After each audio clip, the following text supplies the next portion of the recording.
Hello সবাইকে, আমি পিয়ালি। আমার চ্যানেলে আরও একবার স্বাগত জানাই তোমাদের। ব্লগটা করতে চেয়েছিলাম জামাই ষষ্ঠীর, কিন্তু হয়ে গেছে মামা বাড়িতে কাটানো কিছু মুহূর্তের। সো বানিয়ে যখন ফেলেছি ভাবলাম তোমাদের সাথেও শেয়ার করি। সকাল সকাল চলে গিয়েছিলাম মাছ ধরতে। তো আমি তো মাছ ধরতে পারিনি, তাই ভাইকে বলতে এই মাছটা ধরে দিয়েছিল। দুপুরের খাওয়া দাওয়া শেষ করে একটু রেস্ট নিয়ে রেডি হচ্ছিলাম মামা বাড়ি যাওয়ার জন্য। রেডি হওয়ার তেমন কিছু নেই, ওই আর কি আছে একটু সানস্ক্রিন, একটু লিপ বাম আর লিপস্টিক, বাস এই হলেই আমি রেডি। তারপর ভাবছিলাম যে চুলটা খোলা রাখবো না বেঁধে নেব। তো যা গরম পড়েছে চুলটা অবশেষে বেঁধেই ফেললাম। আমার মামা বাড়ি যেহেতু আমার বাড়ির কাছাকাছি, তাই কিছুক্ষণের মধ্যেই মামা বাড়ি পৌঁছে গিয়েছিলাম। এসে দেখলাম জামাই ষষ্ঠী দেওয়ার জন্য দিদা সব কিছুই রেডি করে ফেলেছে, খাবার ও প্রদীপের থালা। এরই মধ্যে আমিও লুচি, ঘুগনি, মিষ্টি ও পিঠা দিয়ে টিফিনটা কমপ্লিট করলাম। তারপরেই দেখলাম যে বোন আইসক্রিম বসাচ্ছে, তো সেই জন্য সেটারও একটু ক্লিপ নিয়ে নিলাম। রাতে ডিনার করেছিলাম ভাত, আলু ভাজা, পটল চিংড়ি ও কাতলা মাছের ঝোল দিয়ে, যেটার ভিডিও ক্লিপ নিতে একদমই ভুলে গেছি। সকালবেলা উঠেই ব্লগটা কন্টিনিউ করা স্টার্ট করে দিলাম। সকালে উঠেই ফ্রেশ হয়ে খেয়ে নিয়েছিলাম মুড়ি, ঘুগনি ও ডিমের ভুজিয়া। এরপর দুপুরের রান্নাতে একটু যোগদান দিয়ে দিয়েছিলাম। রান্নাটা ঠিকঠাক করতে না পারলেও একটু আধটু তো পেরেই যাই। তবে কেউ ভেবে নিও না যে এই রান্নাটা আমি করেছি, এই সব রান্নাই আমার দিদা করেছিল, আমি শুধু একটু সাহায্য করে দিয়েছিলাম। মাংস রান্না করতে করতে এতটা পরিমাণ গরম লাগছিল যে আমি না থাকতে পেরে একটু পুকুর ধারে ঘুরতে বেরিয়ে পড়েছিলাম। এই যে পুকুরটা দেখছো, এটা আমার মামা বাড়িদের পুকুর। দুপুরের খাওয়া শেষ করে ফেলেছিলাম, কিন্তু ভিডিও ক্লিপ নিতেই ভুলে গেছিলাম।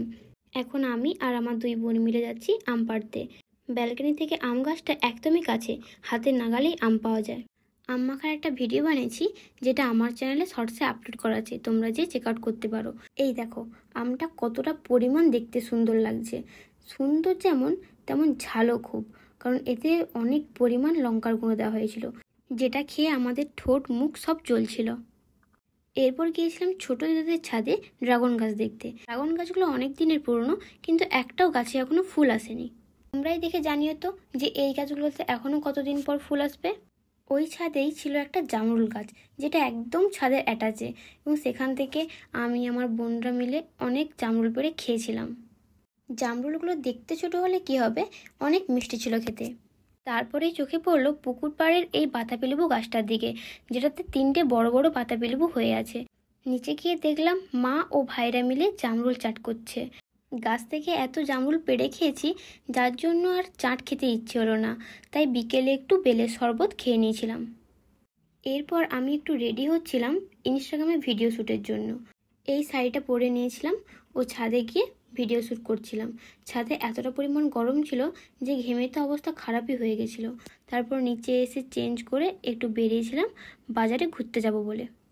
ঘুরতে আমরা অনেকেই গিয়েছিলাম, কিন্তু তার মধ্যে আমি আমার মামার মেয়েকে ভিডিওর মধ্যে নিতে পেরেছি। এই যে এটা ছিল আমার বড় মামার বড় মেয়ে। আমরা মানে মেয়েরা ঘুরতে বেরিয়েছি, অথচ দোকানে ঢুকবো না এটা তো হতেই পারে না, তাই দোকানে একটু কেনাকাটা করে একটু খাওয়ার দাওয়ার কিনে বাড়ি চলে এসেছিলাম। সো ভিডিওটা এখানেই শেষ করছি, দেখা হচ্ছে পরের কোনো ভিডিওতে। Bye bye.